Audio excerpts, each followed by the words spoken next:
Most financial fraudsters do not look dangerous. They wear suits, run companies, speak confidently on television, raise billions from investors, and are often respected for years before the collapse. Some appear visionary, some appear disciplined, some even appear inspirational. So how do seemingly intelligent, respected people end up creating massive financial frauds? How does a successful executive slowly begin manipulating numbers, hiding losses, or misleading investors? And why do so many frauds survive for years before finally collapsing? Hi, I'm Chirag Menderata, and today we break down how financial frauds actually begin, the psychology of fraudsters, the system that enables them, and why modern corporate cultures continue creating conditions where fraud can grow. Because most financial frauds do not begin with criminal masterminds. They begin with pressure, ambition, incentives, and small compromises that slowly spiral out of control. Most people imagine fraud dramatically. A criminal mastermind sitting in a dark room planning a billion-dollar scam from day one. Reality is usually far less cinematic. Most corporate frauds begin small. One bad quarter, one hidden loss, one manipulated number, and one delayed disclosure. Often, the original intention is not to build a massive fraud. It is to survive that particular quarter. That is what makes financial fraud psychologically dangerous. Because the first compromise often feels temporary. A company misses growth targets. Investors expect strong performance. The stock price starts falling. Executives fear losing credibility.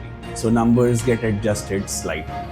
Expenses move to another quarter, losses get hidden temporarily, revenue gets recognized early, and once reality starts diverging from the public narrative, the pressure intensifies. Because now the fraud is no longer only financial, it becomes psychological. The executive is no longer protecting numbers.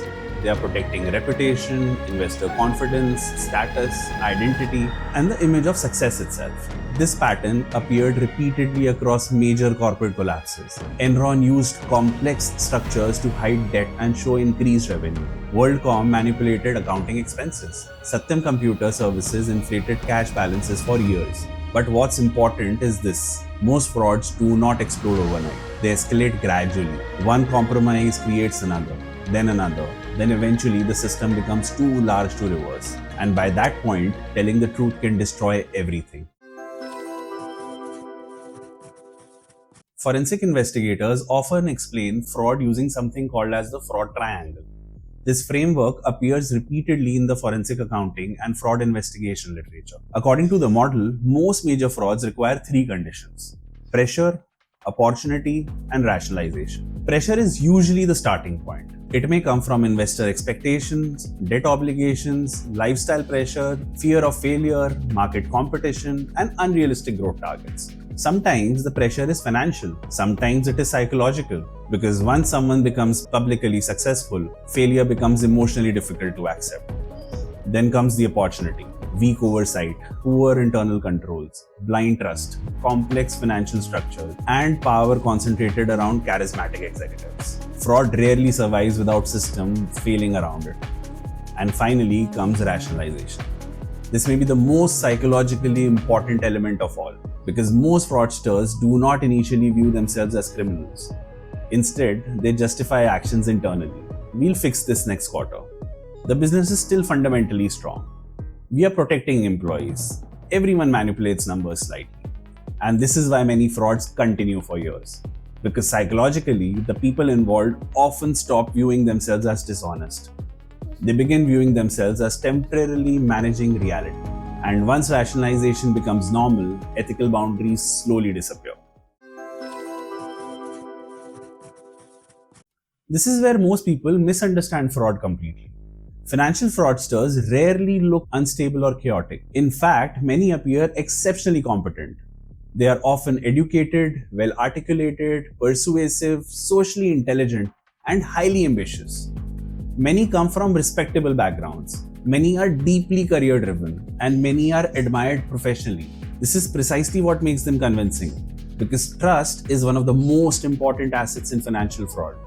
Madoff appeared calm, experienced, and trustworthy for decades. Theranos founder Elizabeth Holmes projected confidence, ambition, and visionary leadership. Many Enron executives were considered some of the smartest people on Wall Street before the collapse, and this reveals something uncomfortable. Fraud is often socially packaged inside competence and confidence. Many financial fraudsters also display extreme need for status, obsession with success, fear of public failure, and strong desire for admiration. Over time, maintaining the image of success becomes psychologically addictive because once society labels someone as visionary, genius, billionaire founder, or a market leader, the pressure to preserve that identity becomes enormous. And slowly, perception starts becoming more important than reality itself.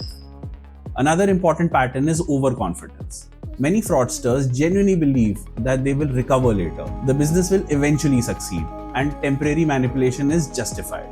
This is why financial fraud is often psychologically different from ordinary theft. The fraudster frequently sees themselves not as a criminal, but as someone trying to protect a future version of success. And that mindset can become incredibly dangerous.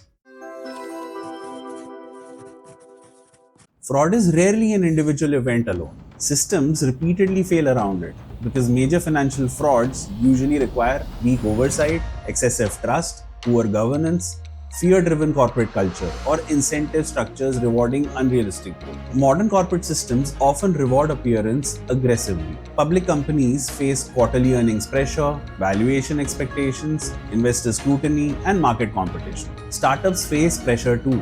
Growth becomes identity, valuation becomes reputation, fundraising becomes survival. And once market rewards growth more than sustainability, executives begin facing dangerous incentives. This is why fraud often grows strongest in environments where questioning leadership is discouraged, internal criticism is not taken well, charismatic founders dominate decision making, and rapid success becomes a part of companies' mythology. Over time, organizations themselves begin protecting the narrative. Employees fear speaking out, investors fear missing out, media amplify success stories, boards trust rising valuations, and gradually the system stops asking difficult questions. This is one reason frauds can survive for years despite of warning signs. Because successful narratives create psychological momentum, and people naturally hesitate to challenge winners. One of the strongest things about financial fraud is that fraud often looks successful before collapse. Sometimes extremely successful, lavish offices, magazine covers, celebrity founders, explosive stock prices, admiring interviews, and psychologically visible success creates credibility. People assume that thousands of investors cannot all be wrong. That assumption becomes dangerous because fraud frequently survives by borrowing trust from success itself. As money flows in, confidence rises, skepticism decreases, and institutions become slower to react. This has happened repeatedly. Madoff's reputation attracted more investors. He confidently guaranteed steady returns to his investors. Theranos gained legitimacy through influential board members and media attention. Enron became celebrated as an innovative corporate giant before collapse. And this reveals another uncomfortable truth. Humans are deeply influenced by social proof. When everyone appears convinced, questioning becomes psychologically difficult, especially in environments that are driven by ambition, money, status, and fear of missing out. And by the time cracks become visible publicly, the fraud is often already too large to contain. Financial frauds are not new, but modern systems continue creating conditions where fraud can emerge repeatedly.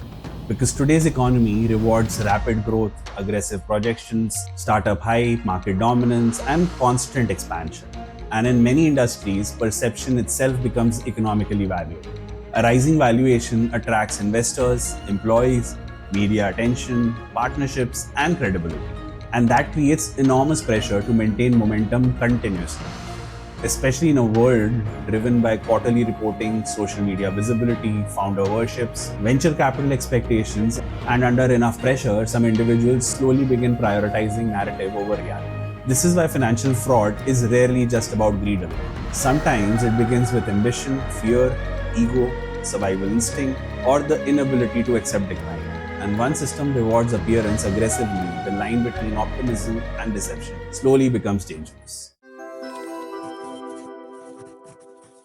Most financial fraudsters do not begin as villains. Many begin as ambitious people trying to maintain success, survive pressure, or protect carefully built reputation. But when incentives reward narratives more than reality, small compromises can slowly evolve into massive deception. And this is why financial fraud is never only about numbers. It is about psychology, status, pressure, power, and systems that quietly encourage unsustainable behavior. Because ultimately, fraud survives when too many people become invested in the illusion continues.